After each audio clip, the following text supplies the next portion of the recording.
Well, flex tape won't fix that. It's fine. Doesn't know as much. Wow, it doesn't know it's anything. This thing's got to be 15 years old. Jeez. I hope these pop back up, because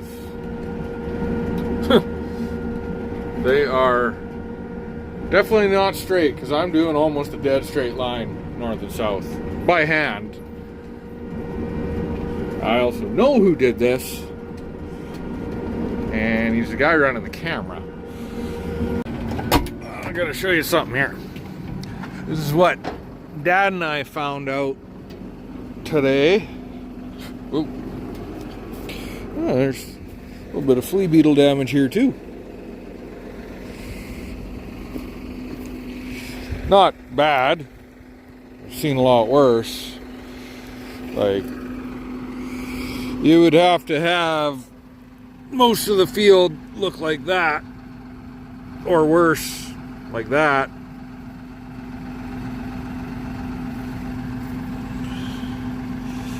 Don't find any beetles active, which is good. I did find one spot just on the other side of that bluff, on the other side of the plot there, the end of the plot. It looked pretty chewed up, like a lot of this kind of stuff. But I haven't seen anything bad enough to merit spraying insecticide, because this stuff has some residual insecticide with the seed treatment. Oh, there's a couple bugs. I want to show you a bit of an issue that we've been noticing. And you can see here and here. We had a dead run for most of the field. We know that this was lapping on which side? On the right side of the machine. So this would be like 50. Sorry, this row right here would be 60 both ways.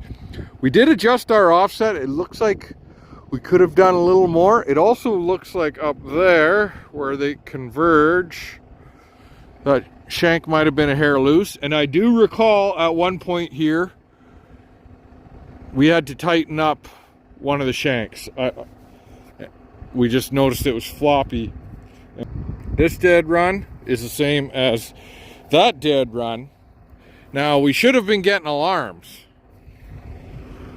but we're also noticing a few seed popped out. I cannot quite remember. Actually, now it's coming back to me, because that's where I lost my knife. Yeah, it was 57. Okay, so yeah, this guy popped out. I remember now. Okay, I was panicking. No, I remember, because the hose had popped out of the boot, not the manifold where the sensor is, and it was when we filled that night. I went and I had to cut it and put it back in, and I left my knife on the frame, so it's somewhere out here. I'm sure eventually we'll find it in a tire, but yeah, that's okay. I was thinking something more serious. Sunday, June, I want to say 17, 18? 18 sounds more right than 17. Got my other phone here. Yep, 18th. And I'm out in one of my last couple of fields that we need to spray. I better get a little closer. I'll touch that up later maybe. This is canola, obviously. Well, I shouldn't say obvious. Some people don't know, and you can't blame anybody for not knowing what they don't know, unless they're not trying and ignoring. But that's a different story. Canola. This is identity preserved canola, which we've never grown before. I figured, hey, they had a decent premium on it. And so this stuff is called Invigor Health. This might be rough. It's kind of squashed down. So Invigor Health, this is 358 HPC. That sounds right. I'll double check on that, but it's looking almost ideal for timing. Pretty much perfect direction for the wind. Okay, we got the headlands done. I'm super happy about that. Like today, I really couldn't ask for a more perfect day to spray Liberty. For those of you that are unfamiliar with Liberty, it's glufosinate, not to be confused with glyphosate. Great day for Liberty. Just ever so slight wind from the south. It's actually kind of south-southeast, which is even better for my next field. My neighbors have cereal, and I don't know if it's wheat or barley or oats or what, but it's definitely not glufosinate tolerant, which is Liberty. And I also have a grassy weed killer in here, which would do the same thing to that, whether it's wheat, barley, oats, durum, millet, wild oats, brome grass. It'll kill all that stuff. So my cocktail right now is Liberty, clethodim, and I've added a drift agent because Liberty likes to drift. And that's why I'm really happy that I got that real slight wind from the south. And it's a nice hot day. Liberty works really fast on hot days, which I love to see. Which sometimes it works too fast. And on a tough perennial weed, like, I'll have to get out and point some out in a bit. Oh, we're gonna turn off my agitation. Turn that off, just down there. Otherwise the tank will foam up.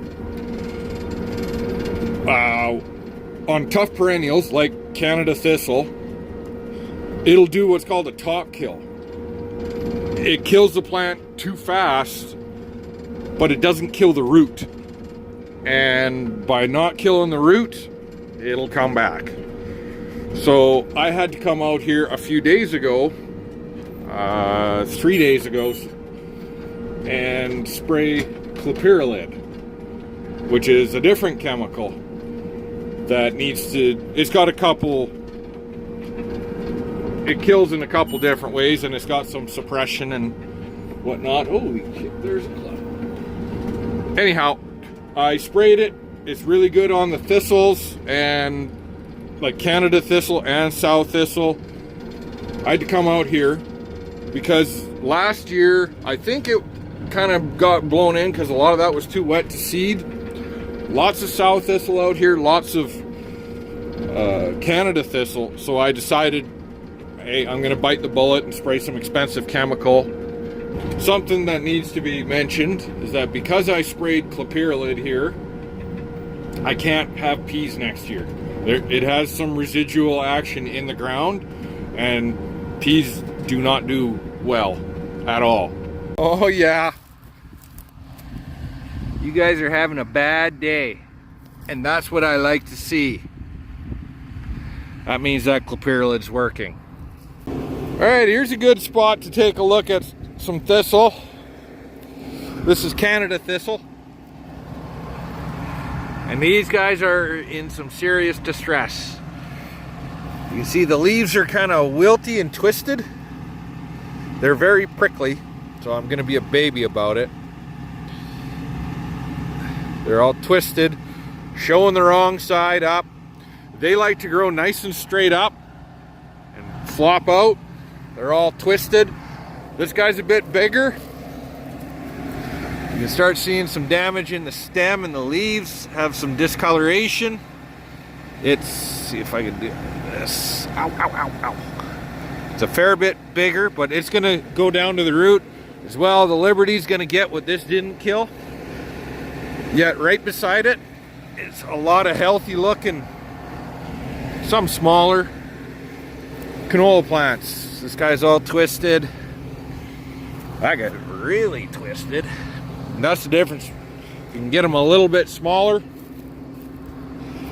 But we're gonna get some good control over the regrowth, so that's good. I'll go see if I can find a healthy looking one. This one doesn't look terrible, but that's Canada thistle. I saw some I saw some sow thistle. Wow, that's a tongue twister. I saw some, there's sow thistle out here. There's some more thistle that's Canada thistle all twisted up. And it's hurting real bad too. It's probably worse off than the thistle, than the Canada thistle. Here's a sizable plant that took an absolute whooping, which is fantastic to see. That's on 3 days. And something I did, I don't know, it should have helped, is that normally I like to do all my herbicide at once, and I add in my, what's it called? Crop Aid Plus. Well, I added the Crop Aid Plus in to make sure that the canola rebounded nice and fast. So with the clopyralid, it also got the Crop Aid, which is the micronutrients, foliar. And it looks like it took it really well. They usually say minimum 3 days, ideally 5 to 7 between applications. I'm doing 3 days. When you're cruising around, you'll see the occasional yellow leaf, or ones that have curled up a bit. There are a couple, and like sometimes that's just minor and it happens. But you can see there's just lots of thistle coming in places. Like this is a horrible spot right here. So I'm happy. It was expensive, but I'm happy that I did it. It seems to be taking it really well. That little bit of curling, whatever. Another thing to notice is there's hardly any, like that's flea beetle damage right there, those little specks. There's hardly any flea beetles out here this year. You're having a bad day. So I've been out here snooping about, checking things out. Ow! That was a horse fly. Right on the finger, that hurt. Yeah, I've been out here checking things out.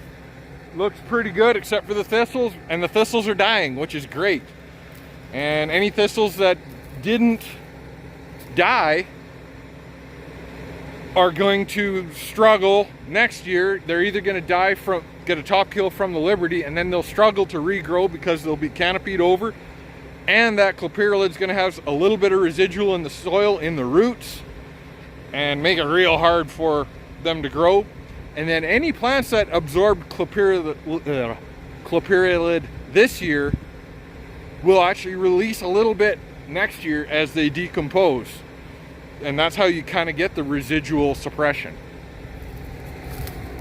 But yeah, it is Father's Day. It's close to noon. It's so gorgeous out. I should be at the lake.